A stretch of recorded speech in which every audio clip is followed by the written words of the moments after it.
Hello friends, आइए देखते हैं बिजनेस स्टैट एंड रिसर्च का एक न्यू लेक्चर। इस लेक्चर में हम कलेक्शन ऑफ डाटा की बात करेंगे और पीछे के लेक्चर में देखने के लिए मेरे चैनल के प्लेलिस्ट में चाहिए, उसमें सारे पीछे के भी मिल जाएंगे।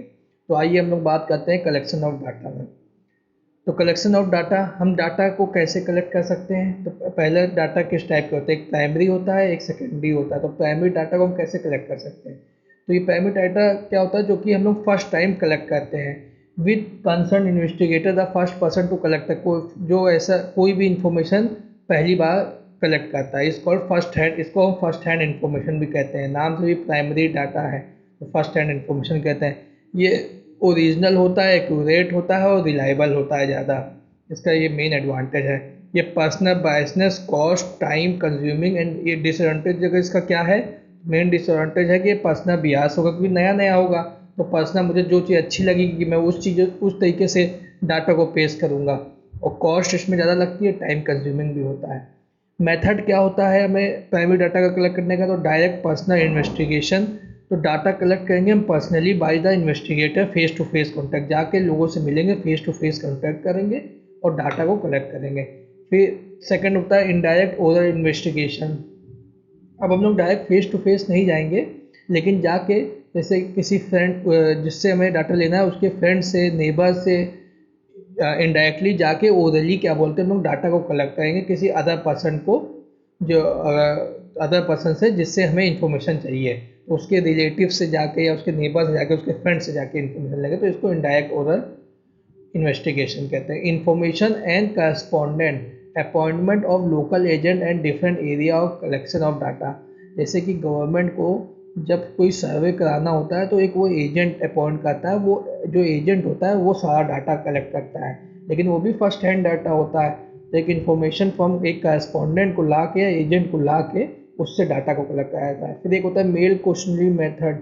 तो यहाँ पे मेल किया जाता है, उसमें एक क्वेश्चनरी बनाई जाती है। मान लीजिए 10 क्वेश्चन है, वो 10 क्वेश्चन का लोगों को जवाब देना पड़ेगा, और 10 क्वेश्चन प्रिपेयर करके हम सेंड कर देंगे और उसको क्या बोलते हैं, लोगों से कहेंगे इसका आंसर दीजिए। जो जब आंसर मिलेगा तो उससे हमको जो डाटा है वो कलेक्ट हो जाएगा, वो भी वो फर्स्ट हैंड में होगा। Schedule send through इनुमरेटर्स।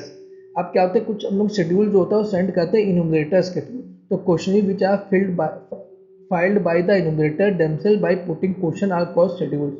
तो जो क्वेश्चनरीज होती है जो फाइल की जाती है इन्यूमरेटर्स के द्वारा themselves पुटिंग द क्वेश्चन, उसको हम शेड्यूल्स कहते हैं। इन्यूमरेटर्स क्या होते हैं, जो हेल्प करते हैं the investigators to collect the data.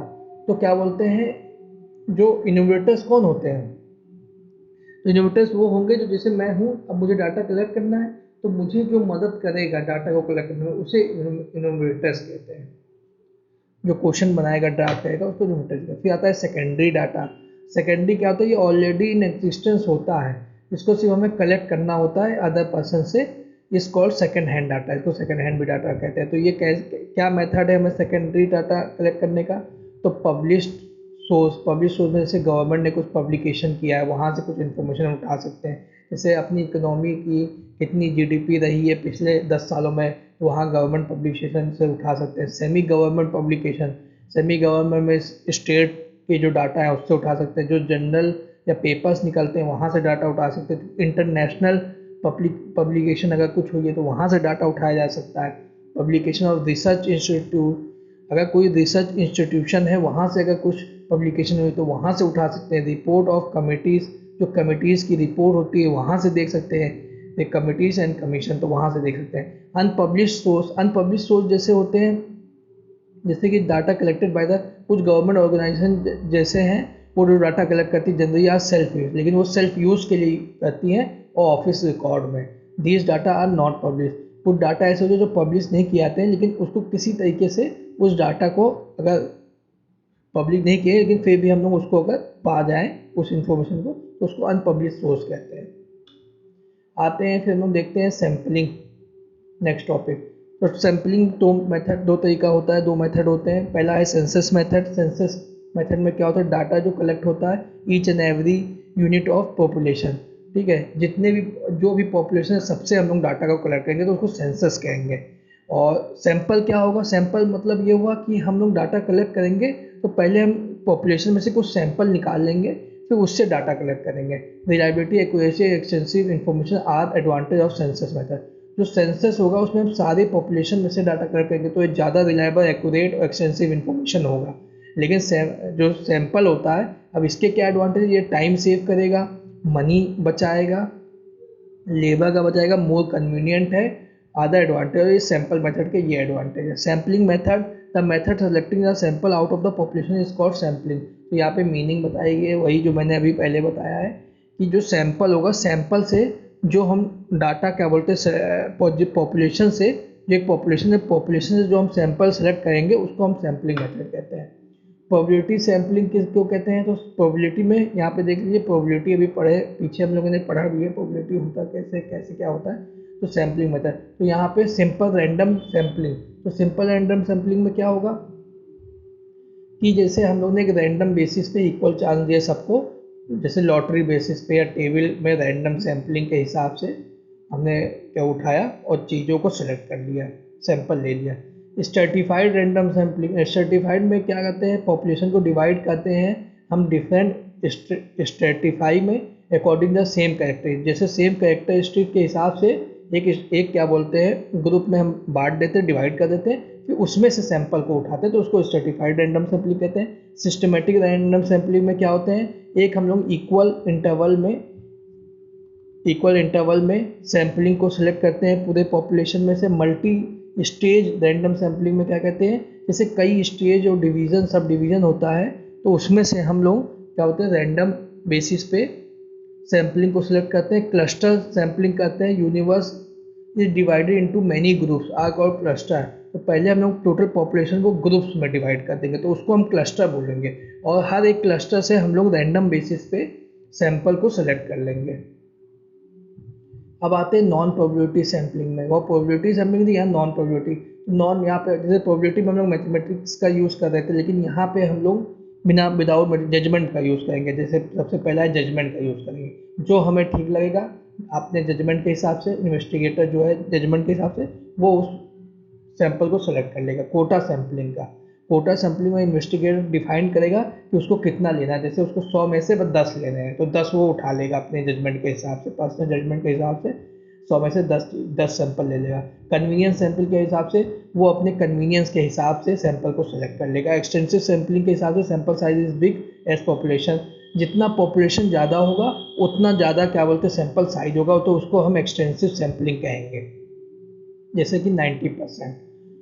Snowball sampling क्या होता है, और इसको हम लोग चेन रेफरल सैंपलिंग कहते हैं। Existing subject provide referral to recruit a sample required to research study. जैसे मान लीजिए हम लोग ने डायरेक्ट मार्केटिंग सुनी है, जैसे उसमें एक बंदा 2 को अपॉइंट करता है, फिर वो 2 बंदे 2 को अपॉइंट करते हैं, तो ये चेन उसमें बनेगी। और चेन वाले बंदे जाके, जैसे डायरेक्ट मार्केटिंग में हम लोग किसी प्रोडक्ट का मार्केट करते हैं, लेकिन यहाँ पे हम लोग क्या करेंगे, हर जो बंदे हैं वो जाके सैंपल को कलेक्ट करके लाएंगे, ठीक है। तो इसको हम स्नोबॉल सैंपलिंग कहते हैं। सैंपलिंग का आप आज ये स्नोबॉल के अंदर sampling arise due to method of size of sample, तो ये अराइज करेंगे मेथड के हिसाब से या साइज ऑफ सैंपल के हिसाब से हम लोग सैंपल को लेंगे। Non sampling errors, non sampling errors क्या कहती है, जो ह्यूमन से गलतियाँ होती है, जैसे रॉन्ग कैलकुलेशन या फॉल्टी प्लानिंग, तो उसको हम नॉन सैंपलिंग एरर कहते हैं। पैरामीटर्स क्या होते हैं, पैरामीटर्स होता है मीन जो स्टैटिस्टिकल मेजर हम लोग कंप्यूट करेंगे वो हम लोग पॉपुलेशन डाटा के हिसाब से करेंगे।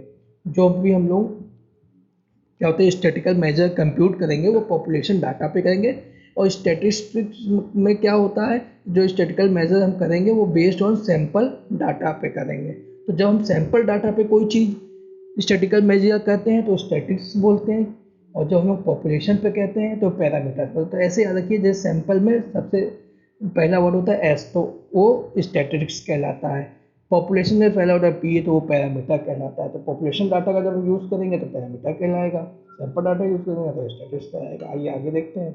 अब आता है हाइपोथेसिस। हाइपोथेसिस का मतलब क्या होता है कि making an assumption or statement about population of parameter is called a statistical hypothesis which may or may not be true. जैसे हमें कोई चीज़ हमें करना है, ठीक है, हमें कोई चीज़ मान लीजिए कोई भी काम करना है तो उसमें हम पहले एजम्पशन बनाते हैं या कोई स्टेटमेंट तैयार करते हैं अबाउट द पॉपुलेशन। जैसे हमें क्या बोलते हैं, सेलेक्ट करना है सैंपल, तो सबसे पहले हम उसमें उसके लिए कुछ क्या बोलते हैं एजम्पशन बनाएंगे, कुछ स्टेटमेंट बनाएंगे, और तब स्टैटिकल तो उसको हम स्टैटिकल हाइपोथेसिस कहते हैं। और जो हम लोगों ने एजम्पशन बनाया है या स्टेटमेंट दिया है वो सही भी हो सकता है और गलत भी हो सकता है। टाइप्स ऑफ हाइपोथेसिस, तो हाइपोथेसिस किस टाइप के होते हैं, तो पहला होता है नल हाइपोथेसिस। नल हाइपोथेसिस को हम H0 से डिवोट करेंगे। It assume there is no significant difference between the sample statics and population parameter. तो इसमें हम एज्यूम करते हैं कि कोई डिफरेंस बिटवीन नहीं है सैंपल स्टैटिक्स में एंड पॉपुलेशन पैरामीटर में। पॉपुलेशन पैरामीटर में और सैंपल स्टैटिक्स में कोई डिफरेंस नहीं है।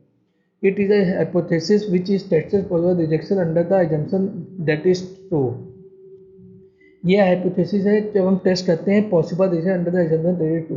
तो ये हाइपोथेसिस है जो टेस्ट करेगा possible rejection under the example that is true. तो क्या बोलते हैं, अगर हाइपोथेसिस को हमने टेस्ट किया और उसमें पॉसिबल रिजेक्शन मिला तो एग्जाम्पशन को हम लोग मानते हैं दैट इज ट्रू। ठीक है, अब आगे देखते हैं अल्टरनेटिव हाइपोथेसिस। तो अल्टरनेटिव हाइपोथेसिस को हम लोग H1 से डिनोट करेंगे पहले तो। और ये पूरा का पूरा कॉन्ट्रोडिक्टरी होता है टू नल हाइपोथेसिस से। मतलब नल हाइपोथेसिस के पूरा पूरा अल्टरनेट उल्टा होता है, अलग होता है। One accepted other is rejected. मतलब अगर आपने नल हाइपोथेसिस को एक्सेप्ट कर लिया तो अल्टरनेटिव हाइपोथेसिस रिजेक्ट हो जाएगा। जैसे कि अभी हम लोग ने ये पॉइंट देखा था, hypothesis which is tested are possible rejection, possible रहेगा कि रिजेक्ट कर दें जबकि वो ट्रू भी है। तो यहाँ पे अगर रिजेक्ट होता है तो यहाँ पे एक्सेप्ट हो जाएगा, अल्टरनेटिव हाइपोथेसिस में आके एक्सेप्ट हो जाएगा। One having enough evidence in the form of sample information one can reject null hypothesis and accept alternative. वही चीज़ लिखा है कि अगर अल्टरनेटिव में एक्सेप्ट कर लिया तो नल में रिजेक्ट हो जाएगा, नल में एक्सेप्ट कर लिया तो अल्टरनेटिव में रिजेक्ट हो जाएगा। अब आइए देखते हैं simple hypothesis. It shows relationship between two variables. Simple hypothesis में क्या होगा, ये रिलेशनशिप दो के बीच में दिखाएगा। तो एक उसमें डिपेंडेंट होगा और एक इंडिपेंडेंट होगा। तो सिंपल हाइपोथेसिस दो के बीच रिलेशन दिखाएगा, एक डिपेंडेंट होगा एक इंडिपेंडेंट। अब एक होगा कॉम्प्लेक्स हाइपोथेसिस। तो कॉम्प्लेक्स हाइपोथेसिस क्या होगा, it shows relationship between two और मोर डिपेंडेंट और टू और मोर इंडिपेंडेंट वेरिएबल। तो कॉम्प्लेक्स में क्या होगा, दो या दो से ज़्यादा डिपेंडेंट होंगे या दो से ज़्यादा इंडिपेंडेंट वेरिएबल होगा, तो उसके बीच में हम रिलेशनशिप देखेंगे। एसोसिएटिव हाइपोथेसिस में क्या होगा, okay when there is change in one variable resulting to change in other. अगर एक में चेंज होता है तो दूसरे में अपने आप, दूसरे वेरिएबल्स में अपने आप चेंज हो जाएगा। इसको हम एसोसिएटिव हाइपोथेसिस कहते हैं। एसोसिएटिव का मतलब समझिए कि एसोसिएट है एक दूसरे से। कैजुअल हाइपोथेसिस में क्या होगा, कैजुअल में जैसे सी से है तो यहाँ पे हम लोग कॉज एंड इफेक्ट का भी बात करते हैं, ऐसे याद कर लीजिए। कैजुअल है तो सी से, तो कॉज इफेक्ट की हम लोग बात करते हैं। इंटरेक्शन बिटवीन टू और मोर, दो और उससे ज़्यादा वेरिएबल के बीच में हम लोग कॉज एंड इफेक्ट का इंटरेक्शन की बात करेंगे। डायरेक्शनल हाइपोथेसिस में क्या होगा, relationship between the variable can also predict in nature of direction और वन टेल। तो डायरेक्शन हाइपोथेसिस में रिलेशनशिप हम लोग देखेंगे वेरिएबल के बीच में, also predict nature of direction. तो एक टेल्ड में हम लोग बात करेंगे डायरेक्शन में कि एक टेल्ड की ओर ज़्यादा इसमें वेराई करेगा। नॉन डायरेक्शन में क्या होगा, relationship between variable can not tells other its direction या टू टेल्ड। यहाँ पे टू टेल्ड होगा रिलेशनशिप वेरिएबल्स में, तो डायरेक्शन को देगा, डायरेक्शन एक डायरेक्शन की ओर नहीं भागेगा, ये दो टेल्ड में होगा और डायरेक्शन में एक टेल्ड की ओर भागेगा। अब एरर्स की बात करते हैं तो एक होता है टाइप वन एरर, एक होता है type two error. Type one error कब होता है, जब कोई चीज़ ट्रू है और उसको हम रिजेक्ट कर देते हैं, रिजेक्ट द नल हाइपोथेसिस, तो वो टाइप वन एरर है। अगर कोई चीज़ फॉल्स है हम लोग उसको एक्सेप्ट कर लेते हैं तो ये टाइप टू एरर है। अगर टाइप वन एरर है तो उसको हम अल्फ़ा से डिनोट करेंगे। अगर क्या बोलते हैं टाइप टू एरर है तो उसको हम बीटा से डिनोट करेंगे, तो उसको हम बीटा से डिनोट करेंगे। लेवल ऑफ सिग्निफिकेंस में आते हैं, probability of making wrong decision. Level of significance का मतलब है कि रॉन्ग डिसीजन का, जब हम हाइपोथेसिस यूज करें तो रॉन्ग डिसीजन का होने के कितने चांस हैं, तो ये कि हम लोग रिजेक्ट कर देंगे, मतलब गलत डिसीजन ले लेंगे, तो वो 5 से 1% का चांस होता है। लेवल ऑफ कॉन्फिडेंस, तो राइट डिसीजन होने का कितना चांस है, तो वो लगभग 95 से 99% का होना चाहिए। ठीक है, तो मतलब हमें बस इतना कॉन्फिडेंस होना चाहिए कि हम लोग अगर किसी हाइपोथेसिस को रिजेक्ट कर रहे हैं तो वो सही होना चाहिए। कितना चांस होना चाहिए उसका, कि 95 से 99%। और कोई रॉन्ग डिसीजन अगर हम लोग अगर कोई मतलब लेवल ऑफ सिग्निफिकेंस मतलब कितना हम टॉलरेट कर सकते हैं गलती होना कि गलत डिसीजन है, तो 5 से 1% होना चाहिए। फिर one tail test alternative hypothesis express by smaller and greater entire critical region area one side and tell the other direction critical area। तो वन टेल्ड में क्या होगा, एक साइड में ही क्या बोलते हैं इंटायर क्रिटिकल रीजन लाई करेगा, एक ही साइड में चीज़ें क्या बोलते हैं लाई करेंगे। टू टेल्ड में क्या होगा, क्या बोलते हैं एक्सप्रेस करेंगे नॉट इक्वल से, और ये डिवाइड होगा 2 इक्वल पार्ट्स में। तो हर ईच टेल, तो हर टेल मतलब जो वन टेल में था एक साइड में था, यहाँ टू टेल में 2 इक्वल डिवाइडेड होगा बाद में। इसमें प्रोसीजर क्या होगा, टेस्टिंग हाइपोथेसिस। तो प्रोसीजर ये होगा सेटअप, यहाँ पे हम लोग अब प्रोसीजर क्या होगा हाइपोथेसिस को टेस्ट करने का, सबसे पहले हम लोग हाइपोथेसिस को टेस्ट करेंगे, सेटअप करेंगे। फिर सेकंड क्या करेंगे, लेवल ऑफ सिग्निफिकेंस देखेंगे कि कितना कितना चांस है कि हम लोग गलत ले सकते हैं। तो अगर 5% चांस है कि बस हमारा डिसीजन गलत हो सकता है तो हम लोग आगे बढ़ेंगे। Setup suitable test for static, फिर हम लोग सुटेबल टेस्ट करेंगे तो उसमें जेड भी टेस्ट कर सकते हैं, टी कर सकते हैं या एक्सेट्रा करते हैं। डूइंग नेसेसरी कैलकुलेशन, कुछ नेसेसरी हम लोग कैलकुलेशंस करेंगे जब हम लोग स्टेट को होगा। फिर मेकिंग डिसीजन, फिर लास्ट में हम लोग डिसीजन लेंगे कि डिसीजन लेंगे कि ग्रेटर देन रिजेक्टेड वर्सा। ठीक है, तो हम लोग आखिरी में डिसीजन लेंगे।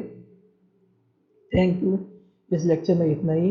अब लास्ट में हम लोग पढ़ेंगे सुटेबल जो टेस्ट होते हैं जेड टी, पैरामेट्रिक और नॉन पैरामेट्रिक, तो ये आखिरी लेक्चर मेरा होगा तो उसमें ही पढ़ेंगे। थैंक यू मुझे ध्यान से सुनने के लिए।